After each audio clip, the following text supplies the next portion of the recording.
All right, good evening, guys. Hello, welcome to part 5 of our story.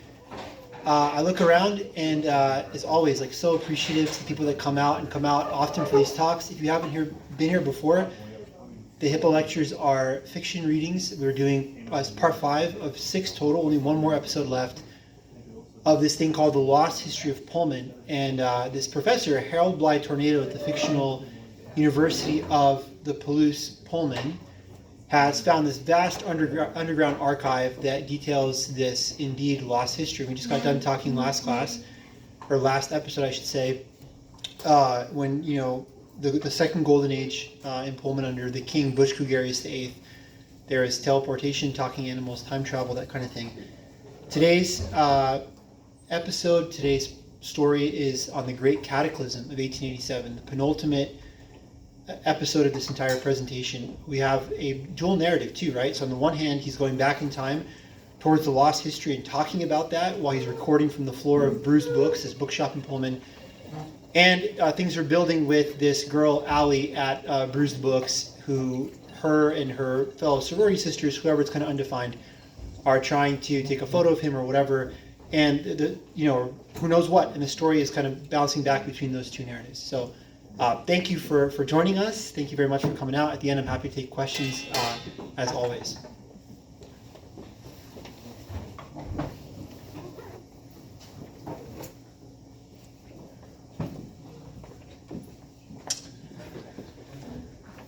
Sitting on the floor of the bathroom, I kept thinking more and more about the rap battle between the armadillo and the cow from Old Pullman. And I found my way to another poem written by a man named Bradford King. And it's been on my mind for a while now. While I was taking a walk, I yelled at a bunch of noisy crows to shut the asterisk up. As I walked along and was under a tree bub, I found a number of those asterisk little creatures of questionable parentage, were waiting for me. Now, albeit the little asterisk used this opportunity to asterisk on me. Fortunately, I was wearing my hat. True story. Harry! Harry! The knocking had grown louder and louder. It was Allie's voice. And so I assumed her clenched fist knocking on the bathroom door. But behind her, once more so it seemed, it sounded like many, many people were in tow, besides just Allie with an E and Harper. I know you're in there. Open up. It had been going on like this for at least the past 5 minutes. I couldn't take it anymore. I turned off the recording and slumped against the wall. Harry, please, Allie said. Please open up, baby. We all love you. We need to, see you. Please. Proceeding to really pitter-patter, rapid-fire knock on the door over and over again. I was about to say something when a panel fell from the roof and a hand emerged, reaching down toward me. Oh no, I thought immediately. Had they broken in through the roof, surely it would soon all be over. Hey, a gruff voice said. Get your butt up here. Let's go. We got to scat now. Could it be? Could it really be him? Count Ken. Count Ken, I exclaimed. Count Ken from the Kibby Dome. Get your butt up here now, he yelled again. There's about 100 women behind that door, all in this store, and they're just about as calm as a punted hornet's nest on 4th and Long. I think they all want to, they want to take selfies with you or something. We need to get out of here while we can, Doc. I jumped up and took his hand, and he lifted me on top of the toilet, from which I could basically do a pull-up towards the hole in the ceiling, getting further pulled up by him until soon I was out of the bathroom altogether. We scurried across the upper platform above the bathroom, whatever it was, I don't know, an attic, a crawl space, I don't know, and then made it to the half window and broke out into the fresh Pullman air. It was the first time I had left Bruised Books since I had started the recording. Ken and I climbed down the wall via a rope he had previously tied. We made our way for Southeast Paradise Street with plans to disappear somewhere at Pioneer Hill. But as we ready to cross the street near the old post office, a woman's voice, she standing in front of at least 10 other women, all of them standing about 200 yards away from us, near the corner of Southeast Paradise and High Street, shouted, There he is. Get him. Go. Ken and I broke into a sprint out to our left, crossed Southeast Kamayakin, took a sharp left down Southeast Pine, the girls in tow. We made it onto Main Street, now being pursued by the 10 women behind us, were spotted by what looked like 3 times that number outside the front Main Street entrance of Bruised Books. I didn't plan on staying around to see what might happen. for they too made similar shouts as the group before and broke off running toward Ken and me. I turned my legitimate 4.5 football speed into high gear and flew across past Thomas Hammer Coffee Bridge over Paradise Creek, and ran and climbed and soon made my way to the corner of Northeast Palouse and Northeast Maple. I was safe. No one, man or woman, was going to catch me now, and I felt that I had plenty left in the tank. Like I could just set the dial to max and go, go, go, all the way up Northeast Maple past Sacred Heart Catholic Church on Ash Street, past the student housing on Northeast Campus, and maybe just keep running all the way up to the Valley Playfield and McGee Park on College Hill. But I didn't keep running. Like I said, it wasn't necessary. Having made it to the corner of Northeast Palouse and Northeast Maple, I had made it out of there. I turned and looked back across over the Paradise Creek Bridge, back down onto and into Main Street, and what I saw will always, I believe, send a shiver down my spine. Count Ken did not have my speed, to say the least, and I honestly wonder if he could run the 40 in less than 7 seconds. Obviously winded, utterly exhausted, he turned about 25 feet from the bridge and fell to his knees, as a swarm of women, and now it looked like the pack might be 100 and some, descended upon him in terrifying speed. I heard Ken yell something like, "No, it's not me. Why?" And then nothing. He was gone, having been completely enveloped in a tidal wave of college girls. I wondered if I'd ever see him again. They soon all left that spot by the bridge and headed back towards downtown. I didn't see Ken anywhere. Maybe they had eaten him. No, no, I scolded myself. Stop this. All that time on the floor, bruised books must have done a number on my head. It's good to be outside. Look at the sun. The sky, yes, that fresh air. Now, that's it. Just what the doctor ordered. I shuffled a few steps ahead and found a nice, shady tree. I sat down and pressed play. So like I was saying, the only account of Butch Cougarius VIII's August 26, 1886 speech comes from the pen of Grayshine McPointy Swordface, Pullman's dolphin mayor, who served his king, city, and country with distinction from 1869 to 1874. After laying out the basic facts of the speech, as once more mentioned earlier in the recording, the whole free will, you can stay or you can go, your choice type of thing, McPointy Swordface reported that something like 93 to 95% of Pullmanites decided to stay and go down with the ship, come what may. The main reasons were, according to the dolphin mayor, love of the king and their country, but no less the benefits of being from Pullman. Being a citizen of second Golden Age Pullman was civis romanus sum on a whole nother level.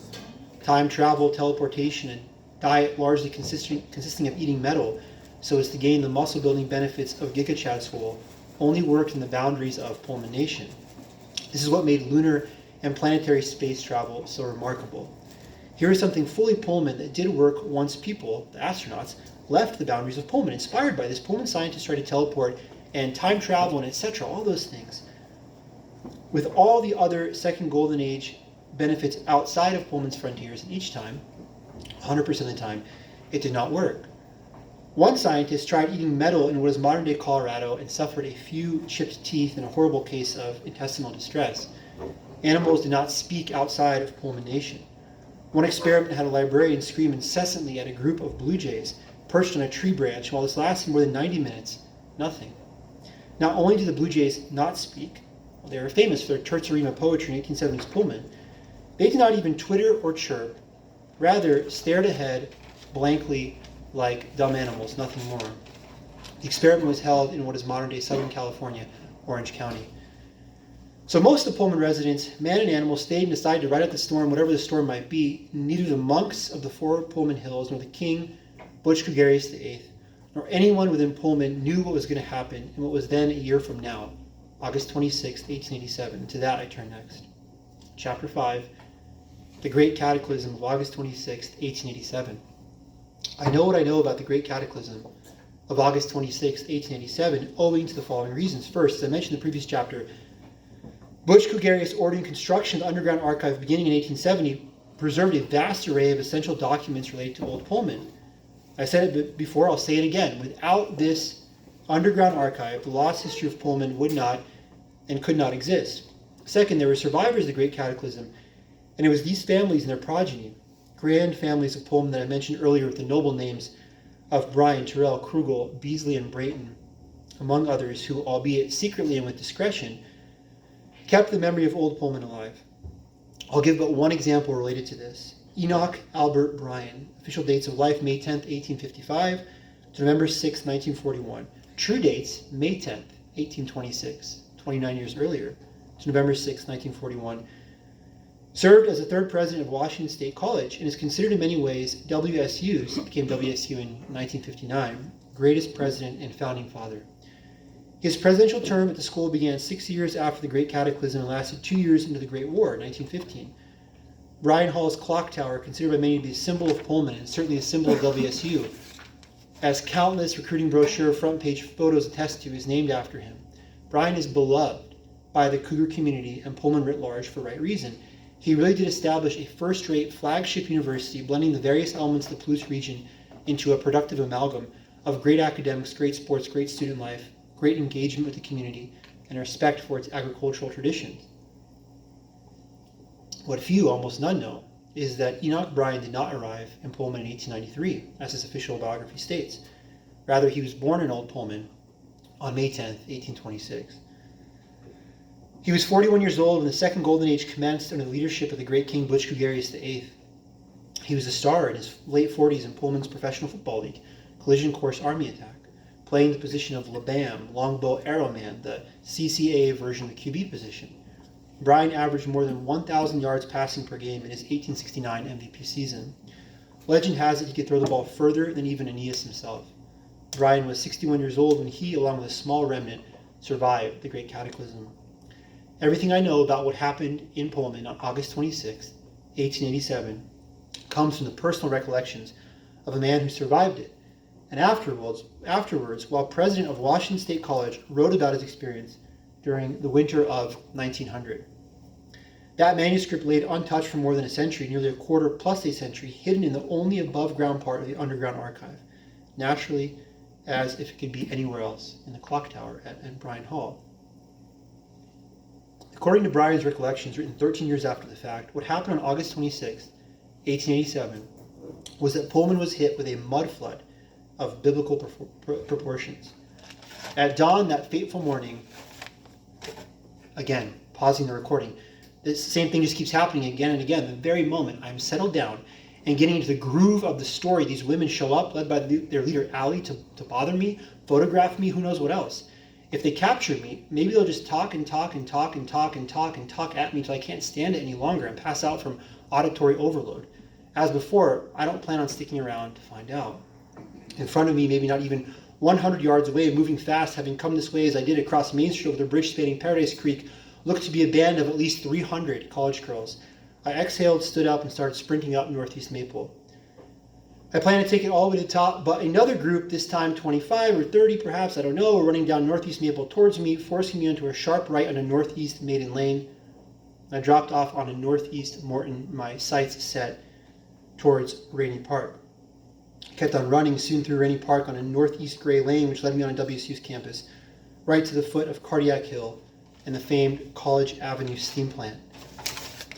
As a professor at the University of Palouse Pullman, I do not, despite our wonderful relations with both regional universities, WSU and the University of Idaho, spend much time on WSU's campus, the sole exception being burning the midnight oil, looking at these 1900 recollections from Bryan in the clock tower. UP Pullman's campus is a few dirt roads off of the old Moscow-Pullman highway, actually closer to Moscow and the Idaho border than Pullman and WSU. So I'm most days in my office, my classrooms over there. Nonetheless, I know a bunch of faculty at WSU. And one of my best friends, Plump B. Hivebumble, adjunct in the Aerospace Engineering School, has told me many times that if you use one of the side entrances to the steam plant and take an elevator up 2 clicks, one can work out in an amazing, state-of-the-art Olympic lifting gym at the top of a steam plant. Victory is reserved for those willing to pay her price, Tornady, Plump B has told me many a time, encouraging me to check it out. So why not now, I thought. Man, this running is making me feel good, really good, and I have no problem taking mysterious dark elevators in large cavernous buildings, obviously. So I took the side entrance, found the elevator, rode to the top, found the gym, started pumping myself up in one of the many mirrors in that gym with a mixture of trash talk and hype smack, and proceeded to lift no music, no sounds, other than the weights clanking off the ground. And what reverberation of sound throughout that space. Oh, steam plant, how I appreciate your post-industrial architectural acoustics. And I think I hit at least minimum 3 PRs, for sure that, but it might have been as high as 5. I have never in my life deadlifted so well, so intently and intensely. And then after what must have been at least an hour, I looked out the window and the time looked to be about 6:35, maybe it was 7:10, it was the summer, I don't know, not yet sunset. Happy birthday, America, 4th of July. I took the elevator down, back out, ran outside, up Cardiac Hill once more, rejoicing at what an athletic marvel the good Lord had deigned in his inscrutable blessings to allow me to be. I knew where I was headed. The path was up the hill past Carpenter and Daggy Halls in that order, and then a right on southeast Idaho all the way down to its intersection with southeast Spokane. I quit campus. Soon I was running up the hill on southeast South Street, passing the RV park on my left and the city playfield's baseball diamonds on my right, soon passing by Krugel Park and soon at my destination, the seafoam teal-colored water tower at Lawson Gardens. I climbed the top and finally allowed myself to catch my breath. What a view. Pullman. It sure was pretty in the summertime. Along the final run of my destination, basically from the steam plant to Lawson Gardens water tower, I thought to myself that I'm probably in love with Allie, and what was I running from anyways? Yes, I did need to find some place to finish the recording and complete the lost history of Pullman for the new official record, to set the record straight once and for all. And if, when reading my book in the future, Pullmanites think they want to thank me, don't. Just try to do something nice for yourself, as a way to cope with how far we've fallen from the times of the gregarious kings, talking animals, and people taking flight whenever the fancy struck them. You being gentle to yourself and not feeling too down about it will be thanks enough for me. But yeah, I realized on my recent run to the tower that I think I fell in love with Allie the first time she pirouetted in Bruce books, hands out, exclaimed, "Ta-da, that's me." What a beautiful woman, what a magnanimous personality. So yes, I'm going to finish this recording on top of the water tower and then head back into town, back to Bruce books to meet my fate, whatever that might be.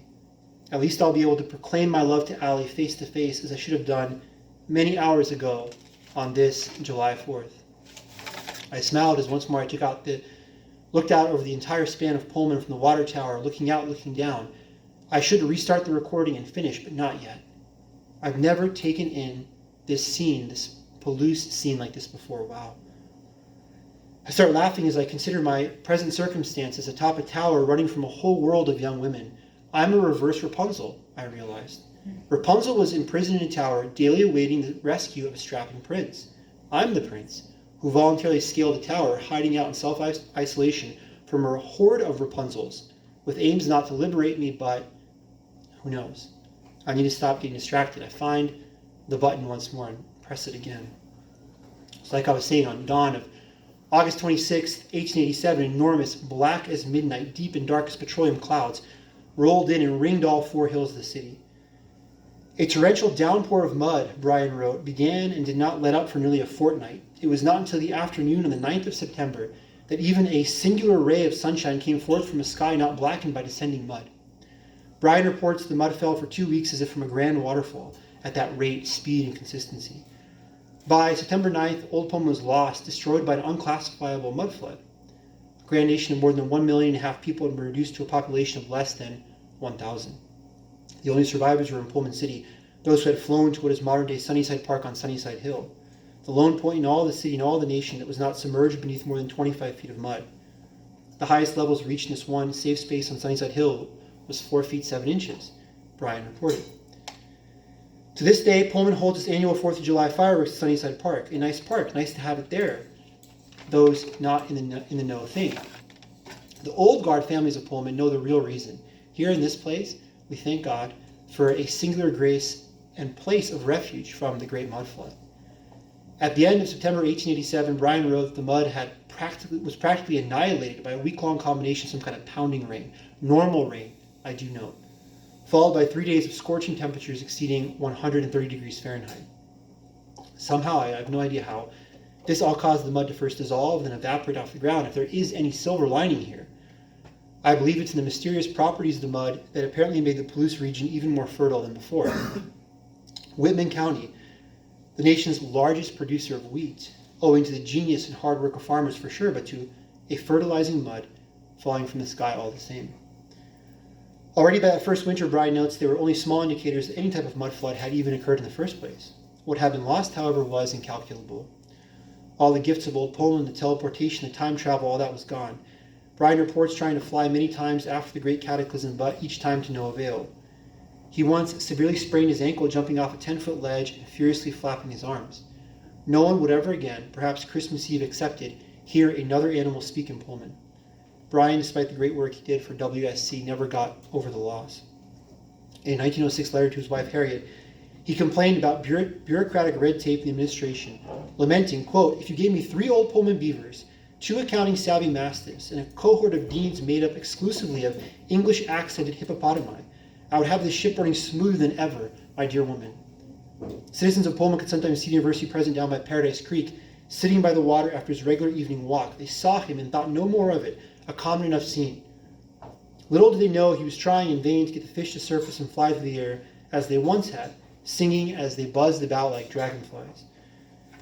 Many of Brian's personal correspondence, especially to his wife, but on rare occasions sketched with a faint pencil in the corner on the back of official documents, contained the inscription LLL-KPBC9.